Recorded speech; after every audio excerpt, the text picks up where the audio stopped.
अस्सलाम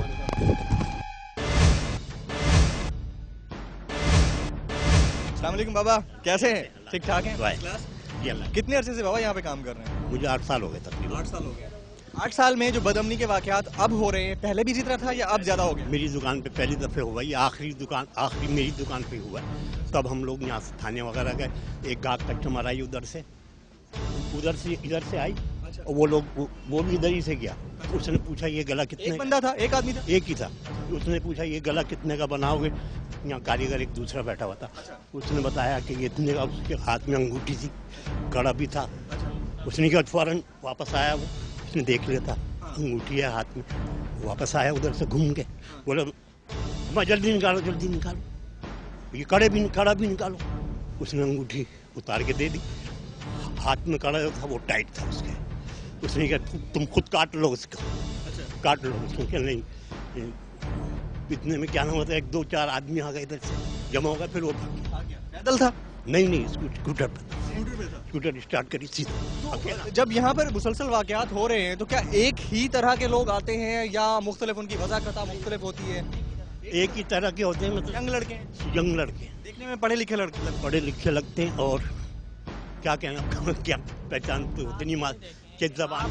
आप जैसा और मेरे जैसा इंसान सामने दुकान से जाके कैंची भी नहीं उठा सकता। सही है ना? एक शख्स आ रहा है इतनी आसानी के साथ, सिंगल बंदा, जबकि गली के कोने से उसने चूड़ियां उतरवाई हैं। उसके बाद वो यहाँ आके कस्टमर पे गन पॉइंट पे सिंगल बंदा, मैं यहाँ मशीन था, वो बंदा दुकान के अंदर भी नहीं आया, दुकान के बाहर ही बाहर से। अब वो कस्टमर, असल में माइंड ये बन गया कस्टमरों का कि शायद दुकानदार मिले हुए, कि दुकानदारों को कुछ नहीं कहते हैं और सिर्फ कस्टमर से वो स्नैचिंग करते हैं।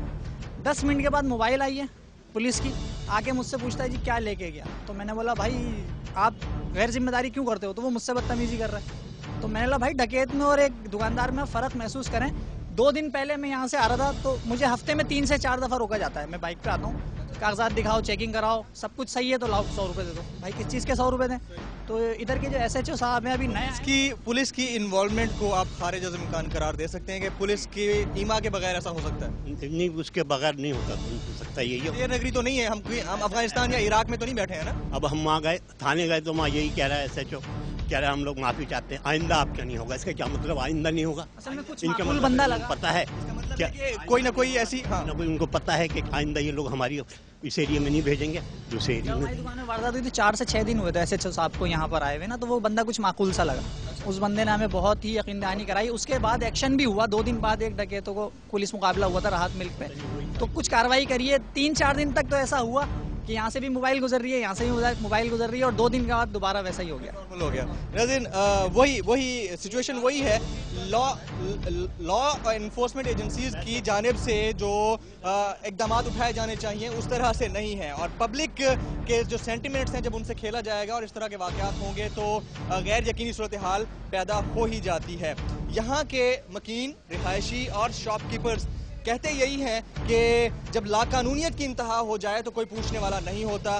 ख़वातीन जो कि इंडिपेंडेंटली आज़ादाना तौर पर यहाँ पर आकर शॉपिंग कर सकती थी, अब उस तरह से नहीं करती हैं। उनको रिलाय करना पड़ता है, डिपेंडेंसी है मर्द हजरात पर, और इस तरह से शॉप्स के अंदर जाकर अंधेर नगरी की तरह जाकर जो है लोगों के हाथों से अंगूठियाँ और कड़े उतार लेना, ये कहाँ का कानून है? इस हवाले से मजीद बातचीत करेंगे और जाएंगे लॉ एनफोर्समेंट एजेंसी रिस्पॉन्सिबल्स के पास, खासतौर पर पुलिस अफसरान के पास, और करेंगे समाज को, निज़ाम को, सरकार को खबरदार। नाज़रीन, मेरा कैमरामैन अगर सामने दिखा सके तो यहाँ पर कोई छीना झपटी की एक वारदात हुई है।